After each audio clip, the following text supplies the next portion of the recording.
Errol Flynn was born in Hobart in Tasmania in 1909. His father, Theodore, was the son of an Irish immigrant who had settled in Australia in 1883. Cursed with the looks of an angel, the devil's own charm, and a mother who seemed to loathe him from birth, his father, Professor Thomas Theodore, first came to Belfast in 1921 on a year's teaching contract at Queen's.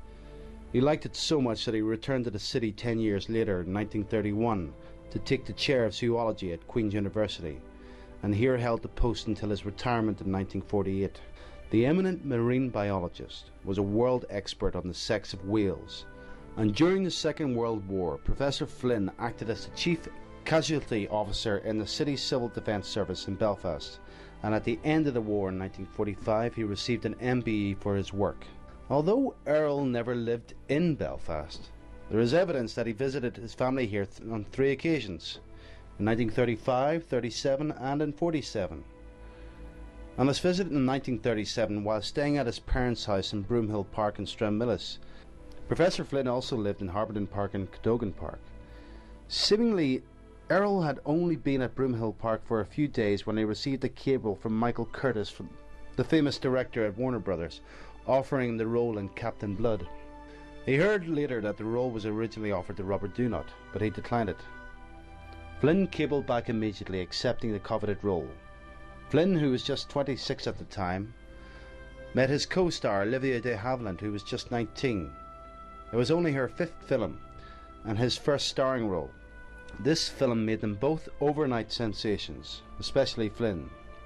He became a massive movie star and was often typecast as a romantic swashbuckler in a host of films. During another visit to Belfast in 1947, he was asked by a local reporter to describe what life was like in Hollywood. Flynn replied that it was the hardest, most callous, most heartbreaking place in the world. On the same visit, Errol is reputed to have scrawled naughty thoughts about his glamorous female co-stars on the wallpaper of his parents' home. Throughout his flamboyant time in Hollywood, Flynn was noted for his drinking and his womanizing as much as his acting roles. For the man who played the dashing Hollywood heroes, his sudden death lacked any of the drama of the big screen death. He died of a massive heart attack on October the 17th, 1959, just 50 years of age, when visiting a doctor friend in Vancouver. Our charming rogue wanted to be buried in Jamaica, which he loved, and where he had a small estate, but his estranged wife Patricia Wymore insisted that he was buried with the other famous stars at the silver screen in the Forest Lawn Memorial Park in Los Angeles.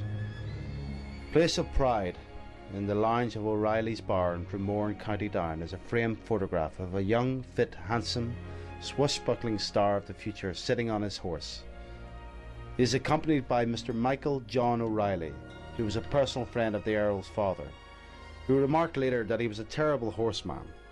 The picture was taken on March the 19th, 1937, where they were taking part in a hunting expedition in the County Down stag hunt.